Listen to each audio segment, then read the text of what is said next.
کیا سفر کے مہینے میں مصیبتیں جو زیادہ آتی ہیں یا یہ بھی ہمارا ایک کنسیپٹ بن چکا ہے ہمارے معاشرے کے اندر. ہمارا معاشرے کا یہ المیہ ہے. وہ فرماتے ہیں کہ اب سفر کا مہینہ شروع ہو گیا, اب بس ہم پہ مصیبتیں آنی شروع, اب ہم پہ آزمائشیں آنی شروع. حالانکہ اگر قرآن کو پڑھا ہوتا تو یہ بات نہ کہتے. قرآن مجید کے اندر اللہ نے واضح فرمایا ما اصاب من مصیبت فی الارض ولا فی انفسکم الا فی کتاب اللہ.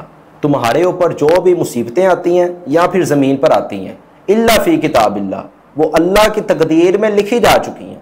اللہ نے لوح محفوظ میں وہ لکھ دی ہیں. اور اسی طرح قرآن مجید کے اندر اللہ نے فرمایا ظاہر الفساد فی البر والبحر بما کسبت ایدی الناس.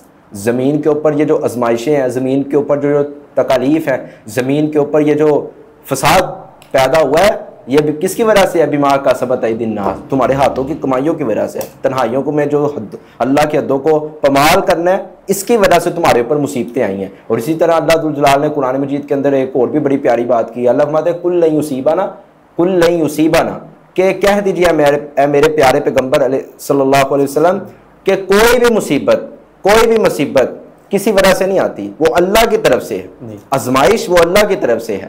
اے نبی ان کو کہہ دیجیے کل لن یصیبنا, کہ مصیبت ہمارے اوپر اللہ کی طرف سے آئے گی.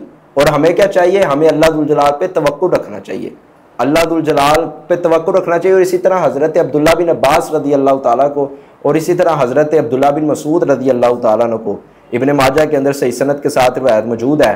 نبی علیہ الصلوۃ والسلام نے ایک بڑی پیاری خوبصورت بات کی تھی. آپ نے فرمایا صحابی وَعْلَمْ أَنَّ الْأُمَّةَ لَوْ اجْتَمَعَتْ عَلَىٰ أَن يَنفَعُوكَ بِشَيْءٍ. ایک بات کو یاد رکھ لو, پیارے پیغمبر اپنے صحابہ کی تربیت کر رہے ہیں کہ ایک بات کو یاد رکھو, پوری کائنات مل کر تمہیں نفع پہنچانے پر آئے, نہیں پہنچا سکتی تب تک کہ اللہ نے اگر تمہارے لیے لکھا ہو.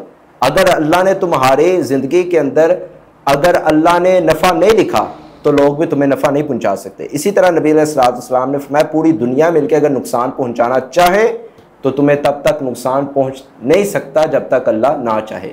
تو محرم الحرام, تو اس طرح سفر کو خاص کر لینا مصیبتوں کے ساتھ کہ یہ مصیبتیں اس لیے آئی ہیں کہ سفر کا مہینہ ہے, نحوست کا مہینہ ہے. تو اسی طرح صالح عثیمین رحمہ اللہ تعالیٰ سعودیہ کے بہت بڑے شیخ ہیں, اللہ ان کی قبر پر کروڑوں رحمت نازل فرمائے.